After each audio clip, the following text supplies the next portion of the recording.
Hello everyone, it's Old Guardian here. In this video, I'm going to take a look at the best Hearthstone decks to climb all the way to Legend in the post-nerfs madness at the Darkmoon Faire meta. The nerfs to Demon Hunter and Hunter have greatly affected the meta. Those previous top meta decks actually don't appear on this top 6 list at all nowadays.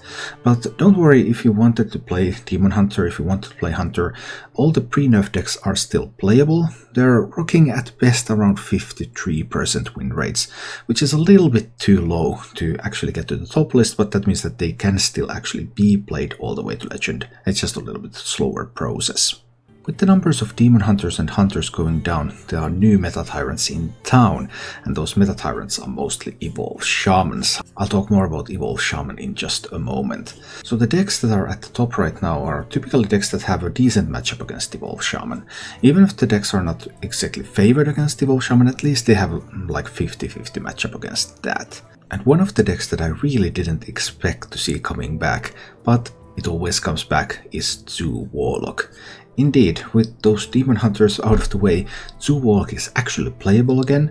It's a fast deck, it gets on the board, it stays on the board, it can fight against Shaman. Shamans try to evolve their boards, but Zoo Warlock can take the board first and then just prevent any sort of plays from Shaman apart from some really big swing turns, or they might kill the Shaman before the swing turn happens. Zoo Warlock is good at swarming the board and beating up Paladins. Zoo Warlock can struggle against some of the other decks, but overall the deck seems relatively promising.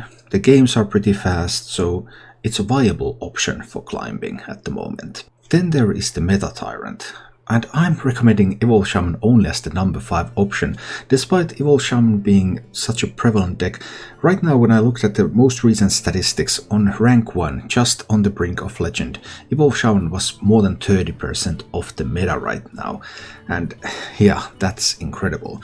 That means that Evolve Shaman is a deck that you can definitely climb with, you can do well with it. This is the deck that the meta is taking to counter, but it also means that if you choose to play Evolve Shaman, you're going to face a ton of mirror matches, which might be a little bit dull. But it's a very strong deck. It's built around the AAECAaoIAA Custodian, touring your boxbind Knuckles. Once you use the Knuckles, you horde build more Knuckles. Knuckles gives you huge swing turns with Dread Causes, with Hairs, with Mogul Flesh Shapers, Sea Giants, Coasters. There's just so much explosive power in this deck. So much so that many of the decks in the current meta game are taking in Kobold Sticky Fingers just to prevent those boxbind Knuckles from being resurrected again.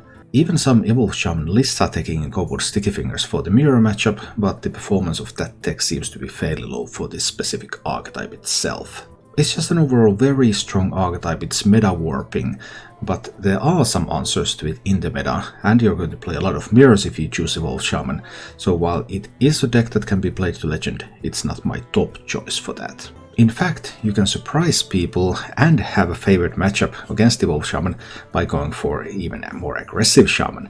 Enhancement Shaman is a rising star in the new meta game, just kick them in the face.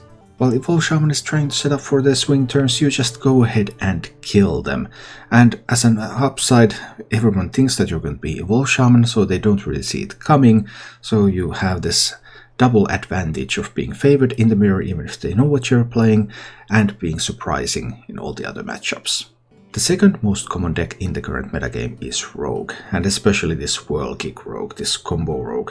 It's kind of a misnomer really to call it Whirlkick Rogue. I mean, it does run Whirlkick Master, which gives it more combo cards when played with more combo cards, but Edwin Van Cleef and Questing Adventure are really the workhorses. Big Edwin, big Questing, go face with those. Those are really the ways that the deck most often wins, and Price Plunderer for some sweet removal. In fact, the statistics of Whirlkick Master itself are still relatively poor, so I'm still uncertain whether Whirlkick Master really belongs in the deck. It seems that there are some rogue decks that are otherwise similarly combo oriented, playing a lot of cards but don't run Whirlkick Master, that seem to be even more promising. But Whirlkick Master is just it's the flavor of the month. Everyone is playing that, so it's really hard to get statistics of other alternatives, which is why I'm recommending this list, because this is tried, this is tested, this works. Whether Whirlkick Master belongs in it or not, the deck still works. Whirlkick Rogue also doesn't have any really hugely unfavored matchups. It's slightly unfavored against the Evolve Shamans, it's slightly unfavored against ETC Warriors, but other than that, it just has really phenomenal matchups against most of the other decks. And coming in at number 2 is ETC Warrior. ETC Warrior is relatively strong against Shaman, it's strong against Whirlkick Rogue, so hey, those are the most popular decks. This deck is a deck that can beat them. That sounds really good. Then you even have a Silas Darkmoon, so if you happen to face a deck that doesn't actually run minions and tries to starve you out, you can always give them your Rattle Core, and then you have a target that you can hit with your combo.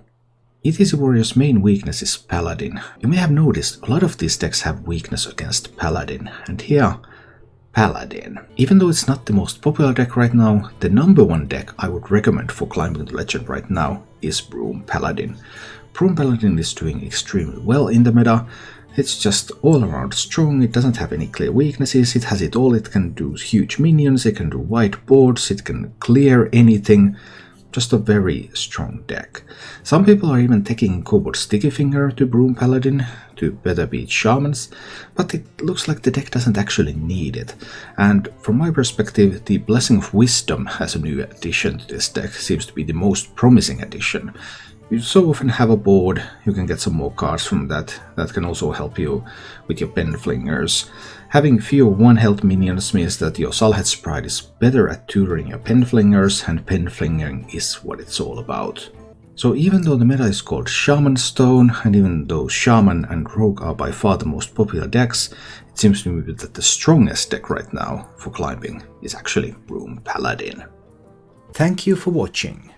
If you enjoyed the show, please click the like button and subscribe to my channel for more.